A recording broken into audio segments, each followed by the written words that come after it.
Salut à vous, petits et gros tentacules, bienvenue dans cette vidéo Néphilim. Aujourd'hui, on va s'attaquer à la Maison Dieu, la 16e lame du tarot, du saut transcendant. Et puis voilà. Et puis bon, on va pas mettre de générique, hein, on n'est pas là pour s'embêter. Au niveau des choses, bon, forcément, hein, je me base sur le guide des arcanes majeurs de la 5e édition. Je vais taper un petit peu pour un point sur la Maison Dieu, le petit fascicule première, seconde édition. Et puis voilà. Après, je ne vais pas tourner autour du pot. Pour moi, la Maison Dieu présente un immense problème. C'est que c'est l'esprit de l'arcane, l'esprit des lames le plus éloigné des vérités qu'on connaît sur Agartha. La Maison Dieu, c'est vraiment les Néphilim qui se recoupent dans une haine de l'humain, qui pensent que seul un Néphilim peut atteindre Agartha, que les humains, ils cherchent qu'à voler le savoir et la sapience des Néphilim, et qui sont prêts, qui cherchent à massacrer tous les adoptés d'arcanes mineurs, voire les Néphilim prométhéens. Ça ne les dérange pas d'aller buter un autre Néphilim qui pense pas comme eux. C'est un peu des gros intégristes. Bon, on en a d'autres, hein, des intégristes dans les lames, hein, qu'on verra le diable, c'est pas exactement des choupinous. Mais en plus, la Maison de Dieu ne propose pas de voie mystique, puisqu'effectivement, selon leur propre doctrine, tout le monde il atteindra l'Agartha quand on aura réussi à tout bien cacher des humains. Pourquoi ? Parce que voilà, ça ne va pas plus loin que ça. Il n'y a, d'un point de vue ésotérique, il n'y a que du vent dans cet arcane. Cette lame est vide d'enseignement ésotérique dans comment elle se prône à ses adeptes. Et ça ne les dérange pas un instant. Ça ne les dérange pas un instant. Il n'y a aucun enseignement ésotérique, aucune vision ésotérique qui dépasse les adoptés des arcanes mineurs sont des méchants, faut leur casser les pattes. Et on s'élèvera tous à l'Agartha quand on aura cassé toutes les pattes. Ça ne va pas plus loin. C'est strictement ce qui est écrit, ne serait-ce dans la quête ésotérique de l'arcane. Hein. D'ailleurs, en termes de la quête ésotérique, on n'a aucune lame dont la quête ésotérique est un texte aussi court. D'ailleurs, lisons-le, vu qu'on a un peu que là-dessus où s'appuyer. La tour symbolise la tour d'ivoire de l'ésotérisme néphilim que les humains veulent prendre de force. Bon, c'est point de vue Maison Dieu, hein, parce que à part les Templiers qui s'amusent à voler des secrets des Néphilim, à peu près dans la même optique que les Néphilim de la Maison Dieu, aucun arcane mineur n'en a quoi que ce soit à foutre. Hein. Je veux dire, les mystes, ils ont leur propre savoir.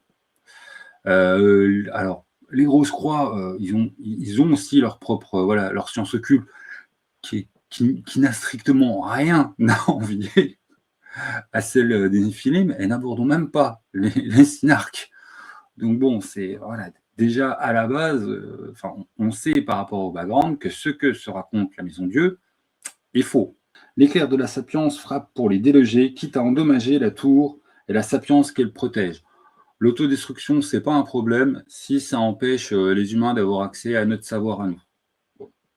Akhenaton a créé cette lame pour les Néphilim, désirant protéger les connaissances occultes et en empêcher l'accès aux humains. L'échec du Sentier d'Or est attribué à Prométhée et aux humains. Bon, déjà, les intentions d'Akhenaton, à mon sens, c'est pas ça. Hein, c'est ce que je compte communiquer dans cette vidéo. L'échec du Sentier d'Or lié à Prométhée, c'est pareil. Hein, officiellement, non. En fait, on le sait, c'est écrit dans 10 endroits différents, qui est des backgrounds de n'importe quelle édition, 2, 3, 4, 5. C'est pas ça la cause de l'échec du Sentier d'Or. Mais c'est la cause qui arrange la Maison Dieu. Donc bon, ils se disent que c'est ça. Ça les arrange. Ils ne se sont pas montrés, les humains, dignes de recevoir ces enseignements ésotériques, notamment en créant des artefacts pour piéger ou détruire les Néphilim. Oui, sauf que ça, c'est arrivé après, hein, et c'est arrivé après la révolte humaine, où les Caïms de l'époque avaient réduit au mieux l'humanité en esclavage, au pire en cobaye de laboratoire. Ouais, bon, voilà. Hein. Mais bon. Il est donc indispensable d'interdire aux humains tout accès à la science et à la tradition. J'oserais dire, à part les Templiers, tout le monde s'en fout. Voilà. L'usage qu'ils en ont fait, qu'ils en feraient à nouveau, tuerait le monde et les champs magiques. Il y a la propagande. On sait littéralement que c'est des conneries. Hein. encore une fois, mis à part les Templiers, qui peuvent être discutables, et les projets des mystes les plus allumés, qui veulent faire ressortir effectivement des pilques d'Orishal sur toute la planète, qui là poseraient des gros problèmes. Voilà. Pour les adoptés de la Maison Dieu, la guerre sera accessible aux Néphilim le jour où tous les secrets occultes seront protégés du regard des humains. Pourquoi? Comment? Rien. On s'en fout. Voilà. Vous venez d'avoir la ligne de la quête ésotérique la plus minable de toutes les lames. Enfin, minable au sens où il n'y a rien d'autre. Il n'y a rien d'autre et il n'y a rien derrière. Il n'y a rien derrière dans la 5e, mais il n'y a rien derrière aussi dans tout ce qui a été fait avant. Donc, la Maison Dieu, ce n'est pas exactement les plus sympathiques. Alors que de base, il pourrait avoir quelque chose de très sympa dans la Maison Dieu, puisqu'effectivement, dans leur manière de se raconter, c'est nous qui nous sommes sacrifiés pour protéger nos frères. Bon, déjà, non, c'est les Sélénimes, en fait. Je veux dire. Les Caïms qui ont fait un sacrifice, c'est les Sélénimes. Mais ça, en fait, la Maison Dieu, ils le reconnaissent. Draka a un lien avec son frère qui est, qui est un petit peu un Sélénime connu, et lui-même a eu peur du basculement dans la Lune Noire. Donc, effectivement, la Maison Dieu qui reconnaissent la valeur du sacrifice de ceux qui ont basculé à la Lune Noire pour protéger les Caïms et puis les champs magiques à l'époque des Sauriens et quand les Sauriens basculaient. Mais sinon, bon, ils se donnent facilement le bon rôle, et puis pour de vrai, ils n'ont pas fait grand-chose d'autre, sinon à part foutre un petit peu la merde. La Maison Dieu manipulée par la justice, c'est quand même un peu eux qui ont foutu en l'air l'incident de Jésus. Dommage. Dommage. Voilà, ils sont pas... Voilà. Donc ils se la racontent beaucoup, mais en pour de vrai, historiquement, ils sont surtout apparus à des moments où, de leur point de vue, c'était vachement bien ce qu'ils ont fait, mais que d'un point de vue objectif par rapport aux sciences occultes et à l'émergence vers l'Agartha de la collectivité Néphilim, ils ont tout le temps merdé. Voilà, ils ont tout le temps merdé. Même si quelque part, on peut reconnaître des intentions pures à certains membres de la Maison Dieu. Vouloir libérer des frères qui ont été réduits à l'état d'homoncules pour les ramener à la tempérance, pour les sauver, il y a un aspect de la Maison Dieu qui peut être un aspect très positif, effectivement, le glaive et le bouclier, plus le bouclier du coup qui protège la communauté des exactions et des abus de certaines arcanes mineures, parce que ça, il y en a. Donc en ce sens-là, la Maison Dieu aurait pu avoir une grande place. Malheureusement, elle dérape complètement, elle devient aussi problématique que ce qu'elle dénonce. Et c'est l'arcane la plus marquée à ce niveau-là. En termes de dérapage, le diable, encore une fois, va très très loin. Mais voilà. Donc, à mon sens, il se trompe dans la lecture, du coup, je l'ai enlevé, j'aurais dû la remettre, dans la lecture de la lame, puisque pour eux, c'est la sainte colère qui frappe qui frappe les humains adeptes d'arcanes mineures, quitte à détruire la connaissance Néphilim, symbolisée par la tour, et qui rejette les humains à leur juste place, à terre. J'ai envie d'amener une interprétation justement sur la haine qui détruit la possibilité de connaissance et d'élévation, symbolisée par la tour, et qui jette à la fois à terre les Néphilim et les humains. C'est les humains et les Néphilim qui sont précipités à terre et qui voient leur tentative justement de construction détruite par tout simplement la comète, par la flamme, par la rage, donc par la haine qui vient détruire toute possibilité de construction en commun. D'ailleurs, on notera que dans la 5e, il parle du Big Boss, qui est un super plan secret, donc Draka, qui souhaite aller en Hadès pour zigouiller ce qui reste de Prométhée, comme si ça pourrait aider quoi que ce soit. Draka a sa petite lubie. Alors que dans l'ancien codex de la Maison Dieu, on avait un plan encore plus délirant, mais qui pouvait être plus intéressant pour les portées mystiques, qui n'est absolument pas incompatible. En fait, il était en train de créer Kang, une machine à voyager dans le temps, pour te ramener avant la chute d'Atlantis pour zigouiller Prométhée. Et ce qui pourrait être intéressant justement à ce niveau-là, Draka fait son truc, il est ramené effectivement dans le passé, et là tu peux en fait le faire contempler le moment où Prométhée et Épiméthée sont en contact avec ton bilic solaire, enfin quelque chose en fait où Draka se rend compte de son erreur. Et la Concorde est le sens d'Agartha. C'est l'antithèse d'Agartha, la Maison Dieu. Donc effectivement, je trouve qu'on a une image de l'âme qui peut être en fait une double lecture par on va niquer les humains, tout comme ah ben merde, ce qu'on fait nous détruit, en plus de détruire les humains. Les mecs de la Maison Dieu n'apprennent rien, enfin, ils s'apprennent juste à aller taper des gens. Ils n'ont pas d'élévation spirituelle. Or, justement, en termes de quête, je propose de justement prendre les joueurs là-dedans. Tu fais une quête où de 1 à 9, c'est on poutre de l'humain et puis on gagne des connaissances sur les arcanes mineurs.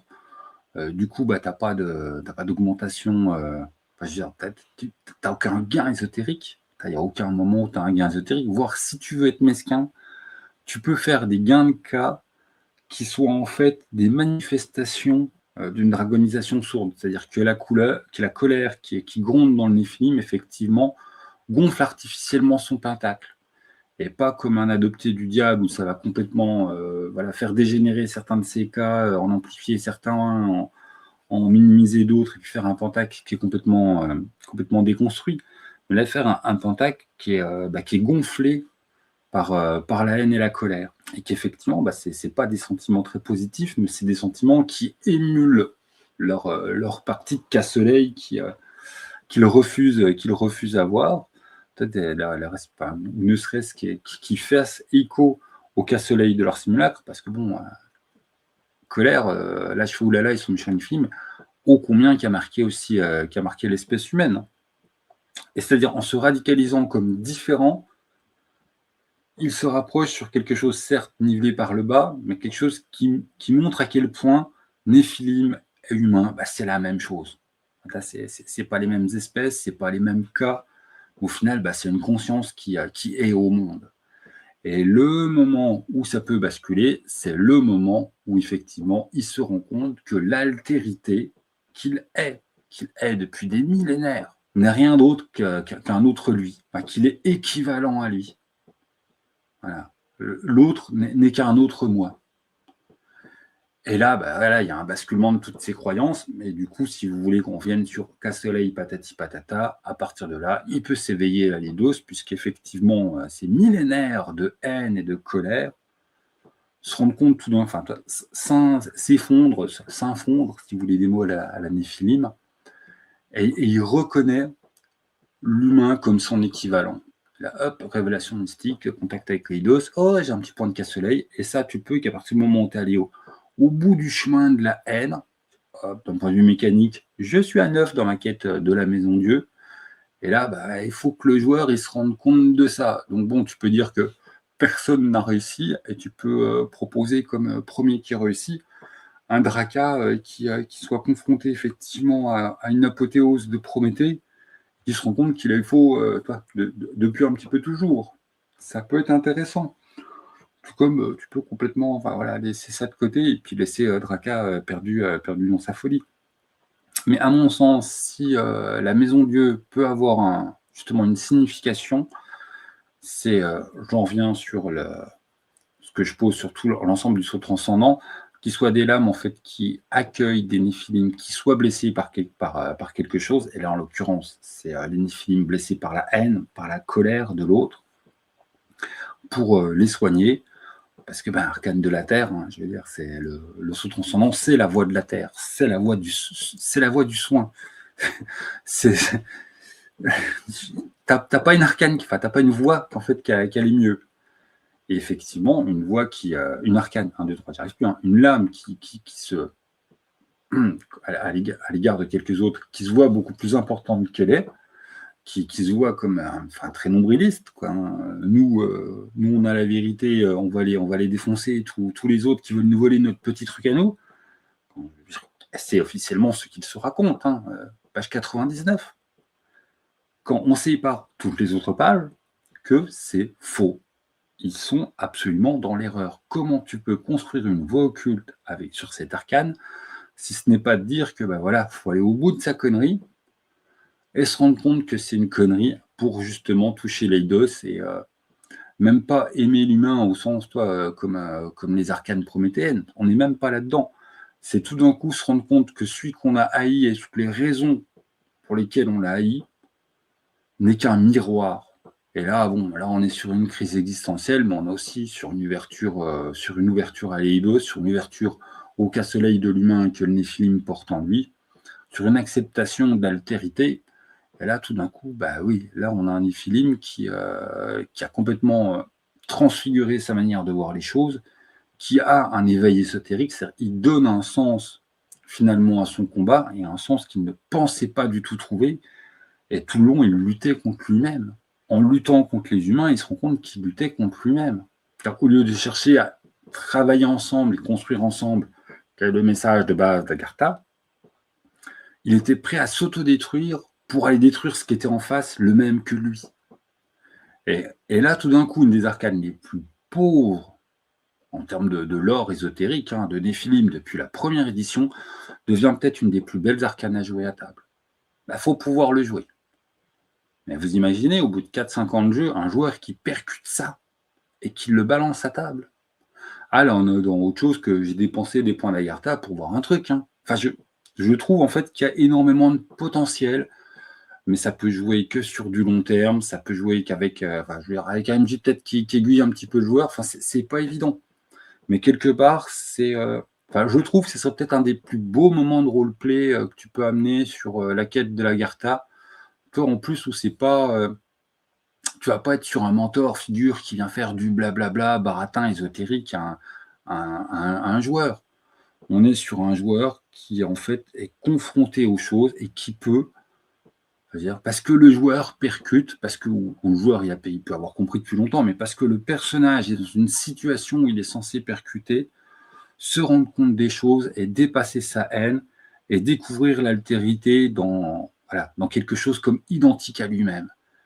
Et là, il s'éveille à l'Aïdos, c'est la fête, c'est champagne. Enfin, puis du coup, je vais dire, mais c'est un peu facile, parce que tout d'un coup, oui, mais ça ne peut marcher que parce que justement, il y a cette accumulation d'énergie, cette accumulation de colère et de haine qu'il porte depuis des millénaires. C'est un truc, du coup, qui ne peut pas être accessible pour un adopté, parce qu'en termes de rituel, c'est très simple, c'est tout simplement transformer un moment où tu accèdes à un rituel de transformation qui ne se fait pas exactement par des jets de dés, mais c'est un rituel, parce que chaque lame devrait porter, si on suit cette théorie, le rituel sur sa lame, avec les rituels ont des conditions d'accès. Là, ta condition d'accès, en fait, on n'a pas de jauge à ça dans les films. Mais, ou alors, véhicule, il faut avoir un nombre de vécus qui soit lié à l'extermination des arcanes mineurs. Si vous voulez mettre ça, on s'amuse souvent à faire par chiffre de 3 pour les séquences, il faut avoir au moins 3 vécus à niveau, je ne sais pas combien, que vous trouvez intéressant à votre table, pour pouvoir prétendre à grader, j'ai ma quête à niveau 3, j'ai ma quête à niveau 6, j'ai ma quête à niveau 9. Et tout d'un coup, il faut basculer sur quelque chose qui n'a jamais été ton vécu. Enfin bon, là, je pense que je pars en blabla alors que tout le monde a compris l'idée.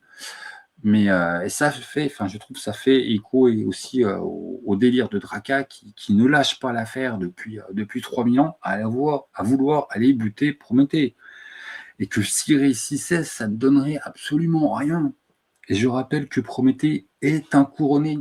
C'est officiel. On a un gars qui croit qu'il va atteindre Agartha en tuant l'une des voies du monde. Ça n'a aucun sens. Ça n'a aucun sens. Le chemin de la haine et de la colère de la Maison Dieu combat le sens profond d'Agartha. Donc, si tu veux une voie ésotérique véritablement basée sur la Maison Dieu, il faut forcément, à un moment, mettre une inversion des valeurs et une reconnaissance de son erreur. C'est encore plus vrai que n'importe quelle lame des sous-transcendants sur lequel je vous ai baratiné là-dessus. C'est vraiment le plus clairement mis. Et si je ramène aux chroniques de la peau, quand Épiméthée dit non, il va falloir aller délivrer mon frangin, et ceux qui doivent aller délivrer mon frangin, c'est ceux qui l'ont cloué.